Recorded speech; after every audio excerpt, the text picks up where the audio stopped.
A major online security breach could be wreaking havoc with your personal information. It's called the Heartbleed bug. It allows hackers to break into secure communications. The bug can reveal the contents of a server's memory, including private data such as usernames, passwords, and credit card numbers. Joining us from our Beacon Hill studio, Robert Siciliano, identity theft expert with Hotspot Shield. Robert, we appreciate you being here. Thank you. What websites are we talking about? Well, we're talking about 17 to 20% of all web servers connected to the web. That's a pretty big deal. This could be, any major email provider, any major retailer.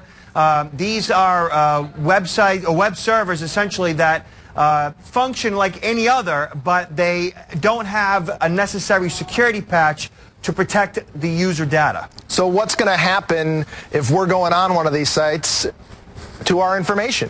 So now that the flaw has been exposed, chances are criminals are ramping up and making efforts to take advantage of this.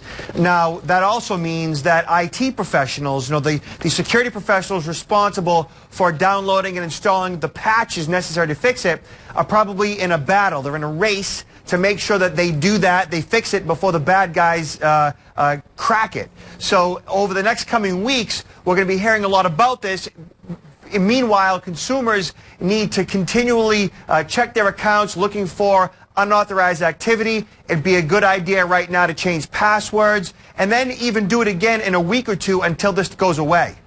Because it's interesting you bring up the passwords. We had heard that with this particular bug that in some cases they were saying not to change your password. But how's that all work out? So, advice not to change your password, there's never a good reason not to change your password. You can change your password as frequently as you want, as long as you are, obviously writing it down, storing it in a safe place, knowing what it is, not forgetting it. So as long as you're doing that, that's a good thing. The researchers, when they exposed it, a lot of the websites that wanted to see if they were infected by it, determined that in fact they were. And they easily were able to scrape their own sites for data. So that's very concerning. We obviously do so much online, from banking to email to everything, essentially.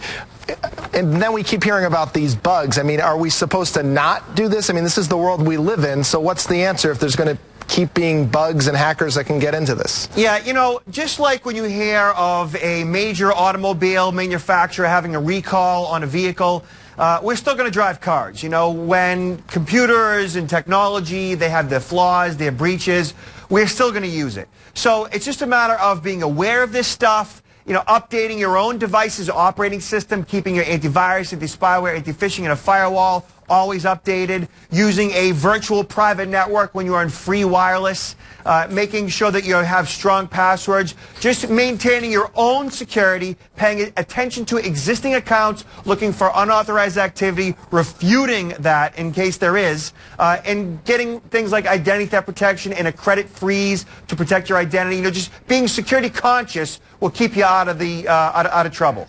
Identity theft expert Robert Siciliano, thanks as always. Thanks, Mike.